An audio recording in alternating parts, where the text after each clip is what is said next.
Every year, over £21 billion is stolen from the UK's public purse. Money that's meant to treat our sick, educate our children, and keep us safe. Alongside crack teams of investigators. This guy's got to be stopped as soon as possible. She had defrauded the NHS. We're tracking down the fraudsters, stealing our public money. This man had effectively treated the NHS like a cash machine. Locking them up. They were going to be spending a lot of their time inside a prison cell. And getting the cash back where it belongs. We recovered close to £1 million. She was ordered to pay just under £1.4 million. I'm after his house, his car and some money. Just over £23,000 back into the public purse.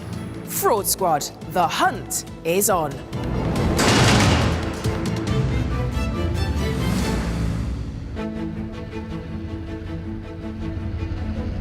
Today, an NHS manager in charge of budgets running into millions abuses his position of trust. And this man had effectively treated the NHS like a cash machine to fund his lifestyle. An organised crime gang exploit vulnerable migrants and try to swindle the public purse of £13 million. This group were charging them £700 and then they were reclaiming the tax from HMRC. And a head teacher is exposed as a cheat, then taught a lesson. One of the witnesses described the office as a sex dungeon.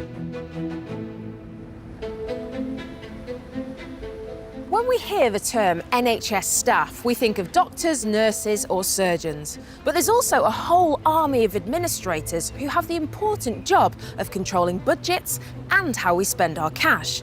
But within Gloucestershire NHS Trust, there was one such member of staff who, it turned out, definitely couldn't be trusted.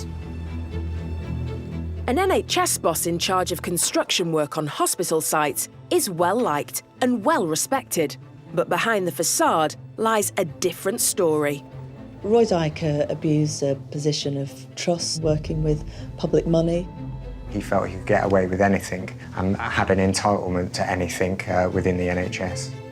He's been diverting hundreds of thousands of pounds of taxpayers' cash to build his own personal fortune. We recovered about £6,000 in cash from the safe in the bedroom and a number of paintings that we realised were of high value. But now investigators are hoping that they can get the evidence to demolish this fraudster. Gloucestershire. The county's NHS Foundation Trust employs around 8,000 staff. One of them is Roy Dyke. Chief Executive Deborah Lee recalls the 46-year-old's rise up the ranks. Not atypical of people that work in the NHS, started as somebody quite junior. The NHS is great, it's a meritocracy. He worked his way up and ended up in a position of a fair amount of seniority and authority. In his role as Associate Director of Capital and Developments, Dyke is responsible for new building projects on hospital sites across the county, overseeing budgets that run into millions of pounds. In terms of the value of the projects that he would have been overseeing, the invoices that he would have been involved in authorising were significant. As a result, he would have had access to information about budgets, about procurement, about capital estates projects and the like. Roy Dyke is also well respected amongst his peers. He was a popular member of staff, a gift of the gab. He'd been around the health service a long time. I don't think anybody had any doubts about Roy. He was deemed to be a good person, generally doing a good job. But then somebody does have their doubts about Dyke. In particular, they think he might be diddling his driving expenses. First time we had concerns about Roy was in relation to his practice around mileage claims, and there were some irregularities around those which led to us investigating initially the mileage claims concern. Dyke has the use of a lease car, and it's noticed he appears to be processing an unusually high amount of mileage claims through the system. The first obvious indication that something was awry was when we began to look at his claims. They were being authorised by somebody that actually was absent from the workplace due to sickness, so immediately alarm bells began to ring. Dyke has somehow got his hands on somebody else's password and is using it to log into the system under their name to approve his own invoices. Looking at the dates and times, the investigator sees Dyke has claimed mileage for journeys he simply couldn't have made. Sadly, and not so unusually, the process for approving invoices only involved a single individual. And that really was one of the key reasons why the fraud could be executed, because he could do it acting alone. He didn't need to bring anybody else into the act. If Dyke has done this, then the fear is he could also be defrauding the NHS in his own department, where he's the only one who has to sign off on invoices. Following the concerns about mileage claims, we then did a broader investigation, and that revealed that there were large numbers of quite low-value invoices that were being approved by Roy Dyke. These are invoices for building work over the last 3 years, but not the type of work Dyke's supposed to be dealing with. He's responsible for overseeing high-end building projects that add to and improve the site. But here he was signing off on hospital maintenance and repair work.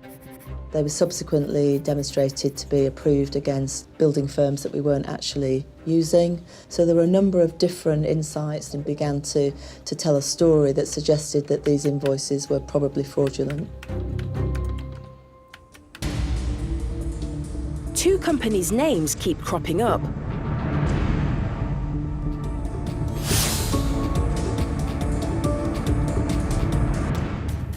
It became clear quite quickly the extent of the fraud. Regrettably, it had been going on for almost 3 years, and that hadn't been known to his colleagues. It hadn't been suspected. The evidence so far suggests Roy Dyke is siphoning funds from his pot by colluding with these building companies. But the power of the Trust's own investigators ends at the hospital grounds. To investigate outside, they need the police. Headed up by Detective Chief Inspector Wayne Usher. And this man had effectively treated the NHS like a cash machine to fund his lifestyle, and it was really important that we pursued him in order to A, convict him of the offences, but also to recover as much money back for the NHS as possible, because ultimately he was stealing public money. Later, Wayne and his team close in on Dyke and his potential conspirators. They were clearly friends, and the relationship went beyond the professional one.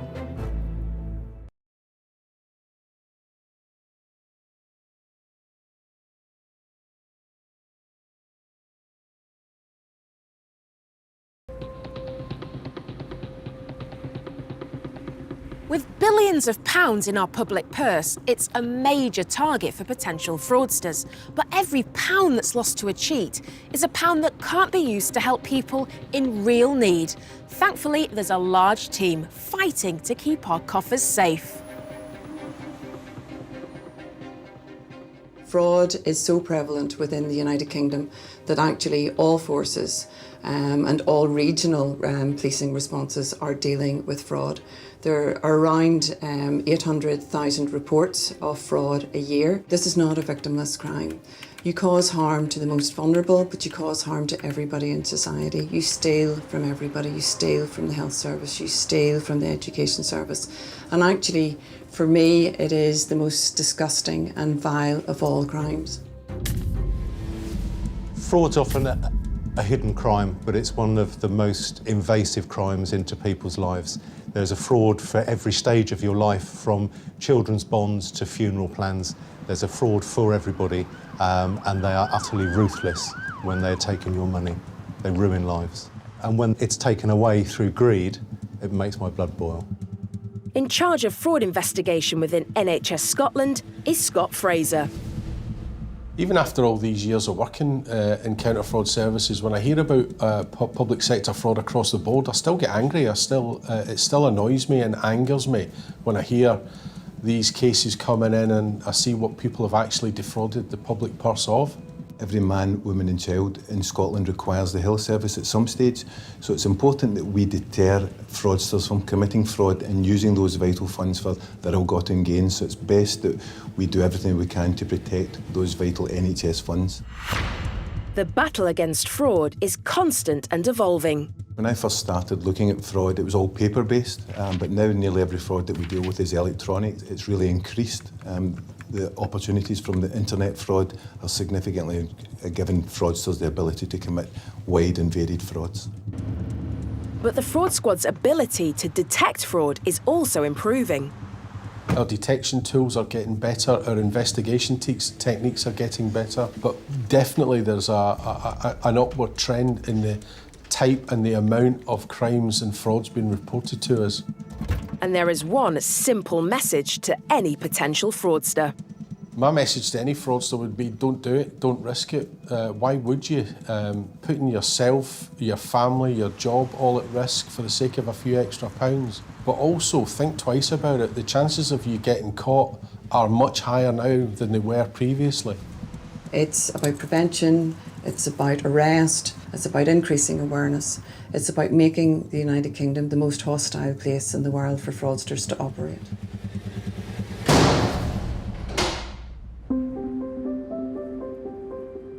After welfare and health, the biggest area the government spend our hard-earned tax money on is education. Headmasters are not only entrusted to oversee our children's learning, they're there to ensure the good financial management of schools. This makes them one of the most responsible and respected members of society, usually.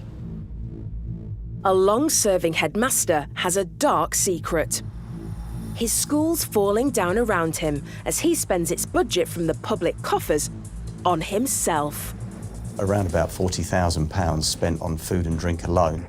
And his behaviour on the school grounds is scandalous, drinking and fraternising when the taxpayers' money is paying him to work.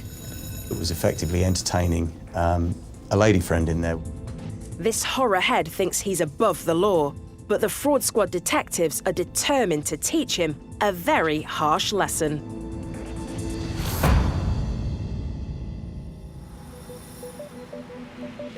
Cambridge. Detective Sergeant David York is part of the fraud squad in the police's economic crime unit. A highly experienced investigator, even he finds his next case unusual. We had a report where there was some suspected financial misconduct by the head teacher at Sawtry Community College. On the face of it, it seems unlikely. The man in question is 69-year-old James Stewart. Well known in the local area, the head teacher of the Huntingdon-based school has overseen its seemingly smooth running for nearly 30 years. They were effectively able to control their own budget, work out what they wanted to spend the money on themselves, given some autonomy in that decision-making process. As long as it's spent on education, of course, because it's not their money, it's ours. It's taxation, it's public money. People pay their taxes for education. Up to now, the school has had a good reputation, but after a recent visit from Ofsted, it's been placed under special measures, and when the local education authority decide to do their own inspection of the school, they're passed a note in class. Staff managed to smuggle a letter to the authority which detailed their concerns and their suspicions about what Mr. Stewart had been up to over the last few years. The allegations are shocking. They suggest Mr. Stewart has been fiddling the finances. Forensic accountants had a look at the books of the school and they spotted that there was a number of irregularities that could amount to criminality. Perhaps he's feeling the pressure. After 30 years in the job, Mr. Stewart suddenly decides this is a good time to take early retirement. He immediately resigned and provided a cheque for £2,000 to what he said cover costs. If this headmaster thinks that's enough to stop anybody wanting to see him after school, he's sorely mistaken. The Education Authority hands the matter over to the police. Obviously, realising that it was quite a serious and complex case. A perfect case for the Economic Crime Unit and David's fraud squad team. The headline figures of the forensic accountant's report led us to believe that there was some quite serious financial misconduct, but also the conduct of the head teacher, Mr. James Stewart. A shadowy side to this long-serving head teacher starts to emerge. It looks like Mr. Stewart has been exploiting the system for his own ends. He'd been able to sign off his own salary. He was getting a great deal more than most other heads in his position because he'd suggested to get that level of salary that he was working in an inner city school that was obviously very troubled. It appears even the extra salary isn't enough for this head with a taste for fiction. There's strong accusations that he's abused his position to misappropriate funds. David's team move quickly to seize the evidence. We searched the house of Mr. Stewart. During the search, we found some items that had been purchased with school money, which included a television, laptops, smoothie maker. David and his team delve deeper into the school's accounts, and they discover that for the last 6 years, Mr. Stewart has been stealing the school's money and spending it on himself. As an investigation developed, it became apparent the main thrust of it was Mr. Stewart submitting fraudulent expenses claims. Detectives are staggered to see what Stewart's actually doing with the cash. These are receipts that have been submitted in support of that claim. We've got groceries, white wine, sparkling wine, Merlot, Indian restaurant. Notice the time there is 9:35 in the evening, so well after school hours, £85 there. These expenses purport to be, of course, school expenses, but what can be clearly seen from these receipts is that they were all personal purchases. Phone bills, TV, satellite, home products was approximately £10,000. And that's just the tip of the iceberg. Stewart's proving to be greedy in every sense of the word. Some of the expenses that we're talking about were only a few pounds at a time, but when you add all that up, we got to a figure of around about £40,000 spent on food and drink alone. That's £40,000 of public money consumed, literally, in just 6 years. A great deal of alcohol was being purchased, not food and drink for the school dinners. This is food and drink for Mr. Stewart. Poring through the accounts, David uncovers further pearls of evidence. The task was differentiating which were the genuine receipts for school purposes. One of the categories was for transportation, and we'd been made aware and got evidence that he'd actually been purchasing tyres for one of his family members' cars, again a personal expense rather than a school expense. But at other times, the spendthrift Mr. Stewart treads more carefully, and some of his expenses remain a mystery. One of them that kept featuring was approximately £4,000 worth of expenditure in total over the 5-6 year period that we were looking at. And these were receipts that were handwritten, signed off, but there was no real explanation. After talking to staff, a picture develops of Stewart's true character. Far from being an upright member of society, their headmaster could be downright unpleasant. Witnesses that we spoke to came out with a phrase on a number of occasions, which was divide and conquer. He was able to keep them all where he wanted to, and therefore able to perpetrate the crimes that he'd been committing for this period of time. Later, the full extent of Stewart's fraud is laid bare. We amassed a final total of £109,000. And a vital piece of evidence is uncovered. A video nasty reveals some seedy secrets about what this headmaster's been spending the school budget on. One of the witnesses described the office as a sex dungeon.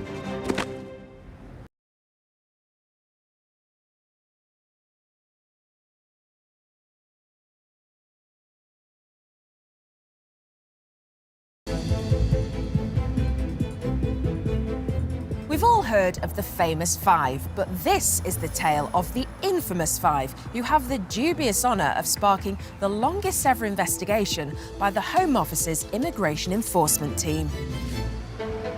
In this case, a gang led by a London law student are intent on cheating HMRC out of a whopping £13 million. This was a huge investigation by HMRC trying to dismantle an organised crime enterprise that spanned a number of jurisdictions across the world.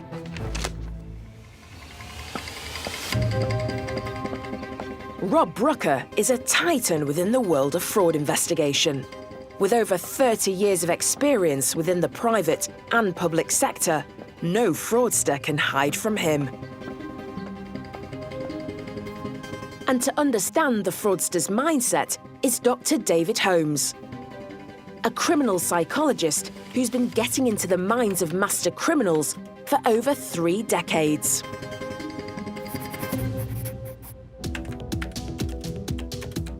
Abu Kalam Mohammed Rasul Karim, known as AKM Karim for short, is studying law in London when he sets up a number of immigration advisory businesses. He's joined in this venture by his brother-in-law, Inamul Karim, as well as his 3 friends. Together, they will come to be known as the infamous 5. The companies market themselves as providing a service to Bangladeshi citizens, helping them to submit Tier 1 visa applications to remain in the UK. Tier 1 visa was intended to entice individuals from foreign countries to settle in the United Kingdom, individuals that have earned a lot of money in their own countries and are willing to invest in the UK and therefore bringing the wealth to the UK. To obtain a Tier 1 visa, migrants had to have good qualifications and the ability to support themselves without access to public funds.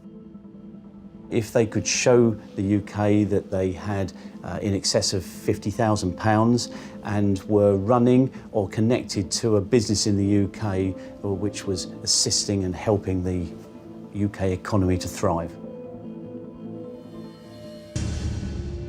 On the surface, Karim and his colleagues are hugely successful, processing hundreds of individuals' visa applications through their numerous companies. But then caseworkers at the Home Office notice something that concerns them. A pattern is developing throughout many of the applications. Prior or current places of employment are often slight variations on the same company names. Something fishy seems to be going on. This case, in essence, was a multi-application fraud.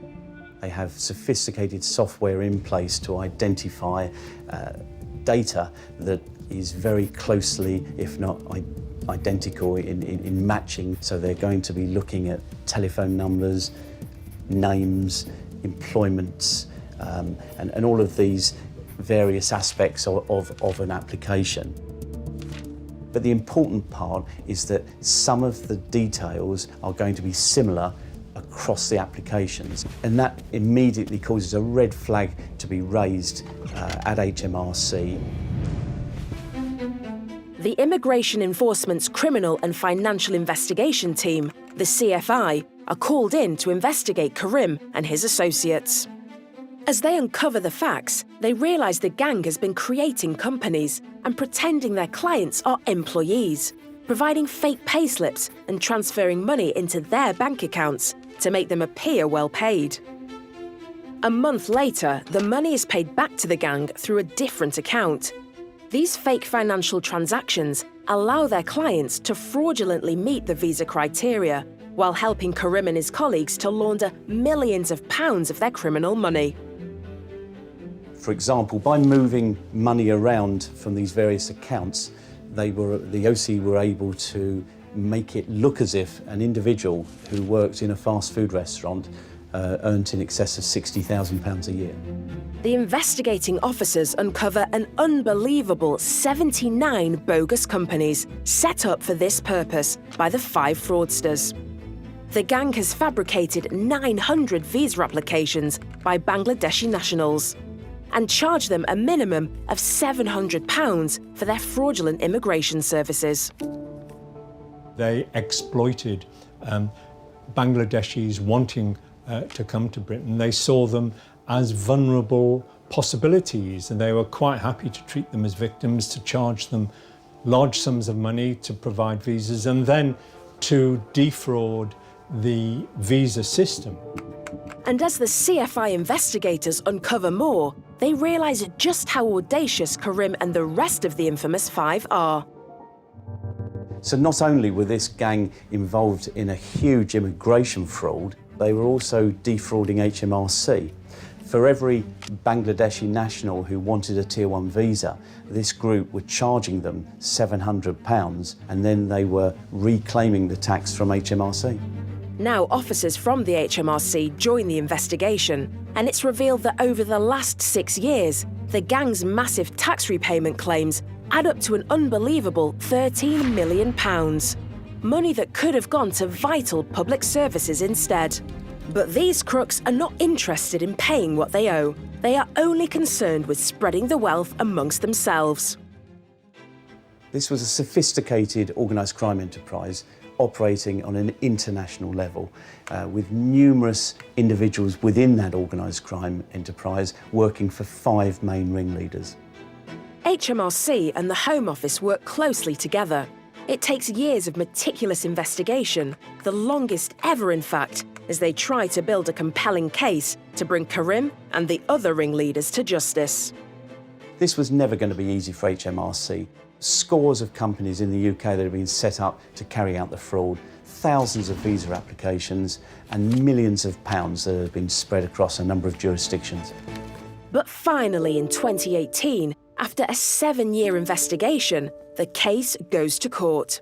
It feels like the infamous 5 are about to face their just desserts, when there is a final twist in this extraordinary case. In July 2018, at the height of the trial, Karim, his brother-in-law and a friend abscond, leaving the other 2 defendants to face the music on their own.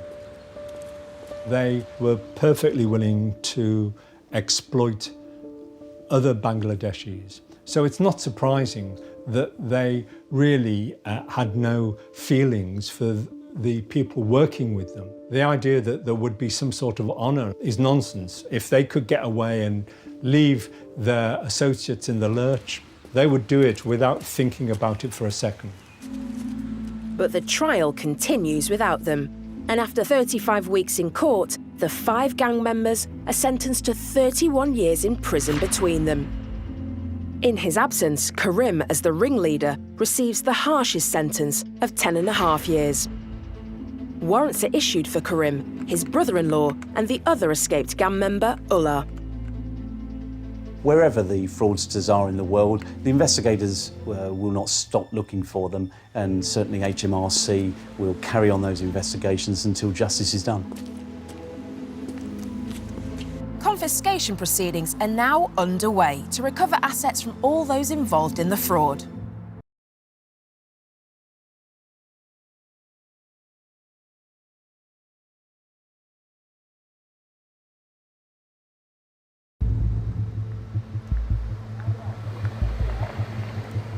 In Gloucestershire, Detective Chief Inspector Wayne Usher and his team are investigating Roy Dyke, a director in the county's NHS trust. He's been siphoning off NHS money to fund building work on his family home and to maintain his lavish lifestyle. But he hasn't done it all alone. The trust and the police suspect a conspiracy between him and the owners of 2 construction companies. What we've got here is a number of emails originating from Roy Dyke's email account. What Roy Dyke is doing is informing his co-defendants to raise an invoice specifically explaining what that is for. Here is to the value of £3,600 plus VAT for the 4 ensuite orders of 13.6k. What that relates to is the renovation of 4 ensuite bathrooms in his own property. He then describes these works as water re-engineering works, GRH, and that relates to Gloucester Royal Hospital. He's informing his co-defendants exactly what to put on the invoice order and actually what it's really for from his work email address. Pretty arrogant, but demonstrating the fact that he doesn't care if he gets caught or not. But first, they need to prove they all know each other. What we discovered was some photographs that showed the suspects on holiday and playing golf together. The initial research was quite clear that it wasn't solely a professional relationship, that they were connected, they were clearly friends, and the relationship went beyond those of a professional one. Wayne's team now have enough cause for suspicion to get a search warrant for Dyke's home. This is an exterior shot of Dyke's property, which is a substantial 5-bedroom detached property within a gated community. When we arrived at the property to execute the warrant, it was quite clear that the man was living a lavish lifestyle beyond his means. We recovered about £6,000 in cash from the safe in the bedroom and a number of paintings that we realised were of high value. The police also seize computers from Dyke's house and check his financial records. We'd launched a comprehensive financial investigation into all the suspects involved, and we'd uncovered the fact that Dyke had had £197,000 through his accounts over a 3-year period that we couldn't identify the source of. And that's just a fraction of the almost £1 million that's apparently been spent on bogus building work. The police also searched the premises of the 2 companies involved. We were dealing with 2 companies who were legitimate, who had a big client base and did lots and lots of work. They were very successful businesses. What was strange was that they'd done nearly £1 million worth of work for the NHS, yet there was no supporting material cost. Wayne's team call in Dyke and the owners of the building companies. Wayne grills Dyke, but he doesn't crumble. He came across as very relaxed. Dyke is adamant the building work has been done. He stated he had the ability to walk around the various sites that he was responsible for, identify work and allocate it to the various companies for that work to be done. Dyke continues to put up a front, even when questioned about the unexplained £197,000 that's been through his bank account. We challenged him in interview as to the source of these accounts, and he was fairly blasé. He tried to legitimise and come up with excuses as to where that money had come from. He would state that he paid for holidays for his co-suspects, and they would pay him in cash, and people that owed him money over periods of time. When it comes to interviewing the company owners and Dyke's alleged co-conspirators, his building buddies suddenly aren't quite so chummy. They shift the blame back onto Dyke. In interview, the other suspects maintained a very similar account. They had completed the work, but it was Dyke that directed what they put on the invoices when they submitted it to the NHS. And they all accepted that the description, which was vague to begin with on the invoices, bore no relation to the work that was done. This still gives the investigators a headache. To convict Dyke and his associates, they have to prove that they haven't completed any sort of hospital repair work, detailed in the 200-odd invoices over the 3-year period. At various times we had up to 6 officers looking to try and disprove what was claimed to have been done. And the initial account from the suspects in interview suggested that they had done the works in evenings and weekends. What the investigation team were able to show was that some of the works were during the winter period, so when daylight finishes at 4:30, how could you get up on a roof and do quite significant works during that time? The investigation takes a year, but finally the police and the NHS counter-fraud squad charge Dyke and his accomplices with conspiracy to commit fraud. Due to the strength of the case presented, early guilty pleas were received from the defendants. The true value of the crime we reached was £655,000. And as Deborah Lee, CEO of Gloucestershire NHS Trust, knows all too well, it's enough cash to pay the salaries of 20 nurses. Roy Dyke abused a position of trust. He was a credible member of this organisation working with public money, and he committed a heinous crime. Dyke was claiming that building work had been done on the NHS site, when actually it was being completed on his own property and other properties linked to him. Dyke is sentenced to 4 years and 8 months in prison. As for his accomplices, they also plead guilty and are each jailed for 3 years and 4 months.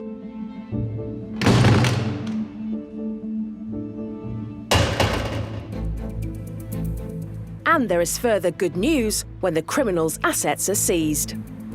As a result of that, we managed to recover 90% of the funds that had been defrauded from the NHS. So a really positive result for justice, first and foremost, but for the organisation as well.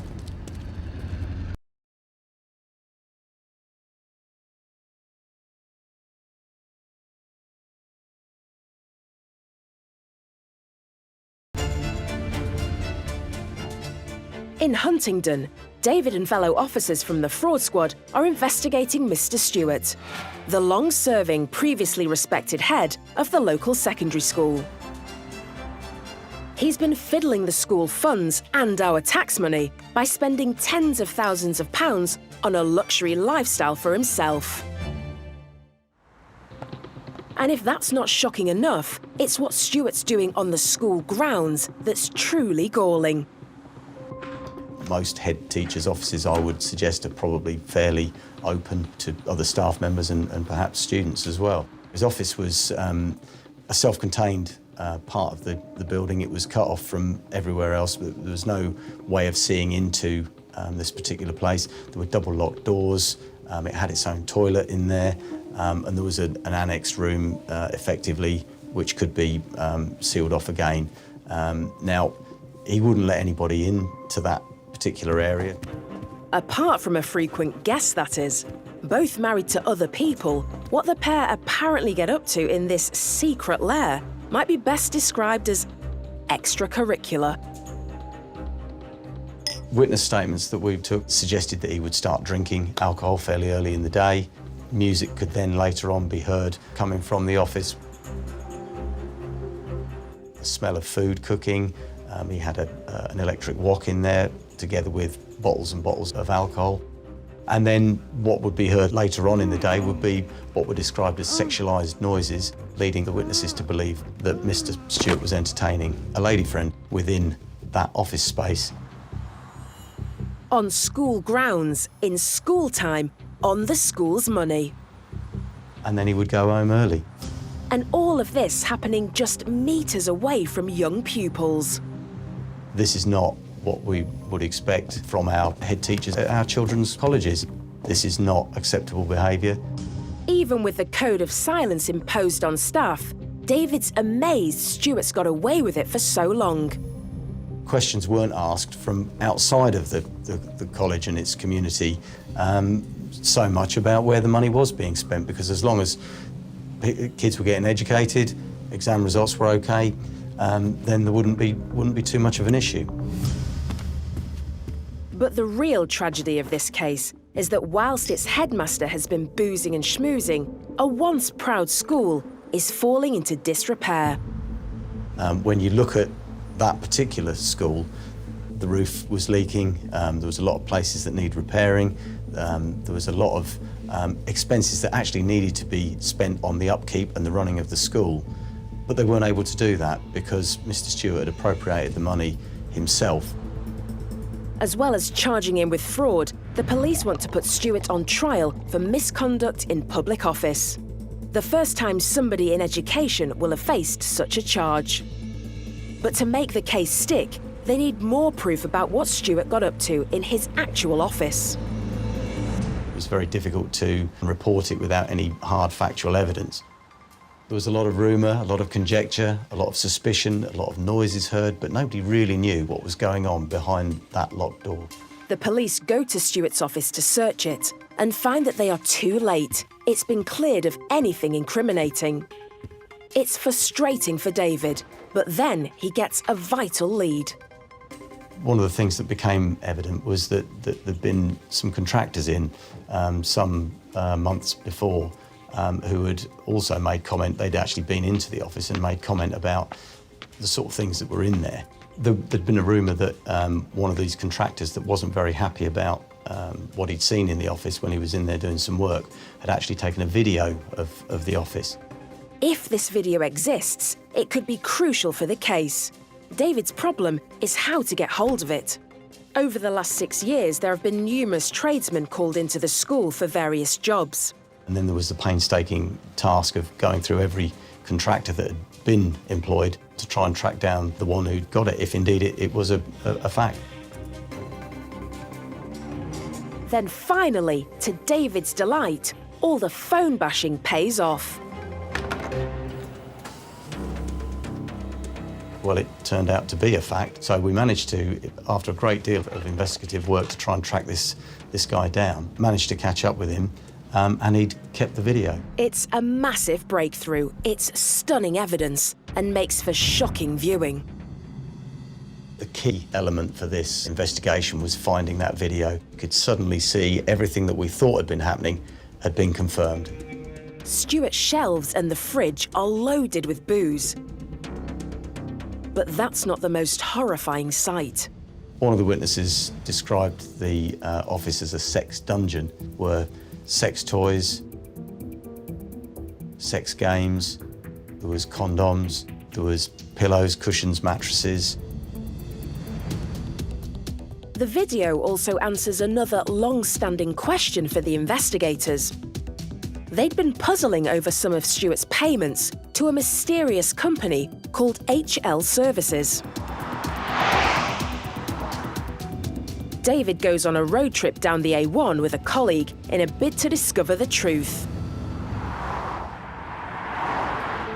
The only address we got was Tempsford Road, looking for HL Services, and we came across, drove past, Happy Lovers. Which is an adult store. And joked at the time, what are the chances? Maybe that's HL Services. And of course, from further inquiries, it transpired that it actually was. Over the years, with his school falling apart around him, the headmaster has spent nearly £4,000 in total on goods from a sex shop. Stuart's also kitted out his den with other pricey stuff, all on the taxpayer's tab. There was a piano. Witness evidence told us he'd been using this to serenade his partner. Now Stuart's going to have to face the music. Up to now, Stuart's not admitted anything, but when he's hauled in for a second police interview, he's forced to change his tune. There was a turning point in that interview when we showed him the video, and at that point he looked stunned and amazed that A, we'd got that piece of evidence, and B, that the evidence was irrefutable. He was caught bang to rights, effectively.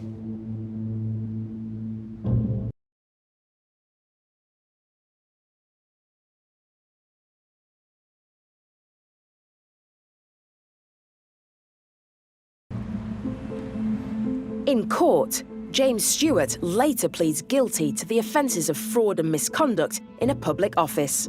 He's cheated the school, and therefore the taxpayer, out of a colossal amount of cash. All of the expenses we uncovered, we amassed a final total of £109,000. He was sentenced to a total of 4 years for both offences of fraud by abuse of position, and as far as I'm aware, this was the first time that somebody from the field of education had been convicted of the offence of misconduct in a public office. On top of the 4-year prison sentence, Stewart is also banned from teaching for life. And there's also good news regarding the money he stole. Of course, Mr. Stewart was fortunate to be in the position where he had the financial resources to be able to pay off all of the compensation, £109,000, in one go at the time of his sentence. Sawtry School is now being run by an academy trust and has been taken out of special measures. It currently has the rating of good from Ofsted. David and his fellow officers in Cambridgeshire's Economic Crime Unit were very happy at the outcome of their long investigation into the school's disgraced former head teacher. It gives an immense amount of satisfaction, really, when we are investigating cases like this, because people say sometimes that fraud is a victimless crime. It's not. There is always a victim. The victim is you and I, the public generally. When we pay our taxes, we expect them to be spent responsibly. These were being spent irresponsibly by Mr. Stewart.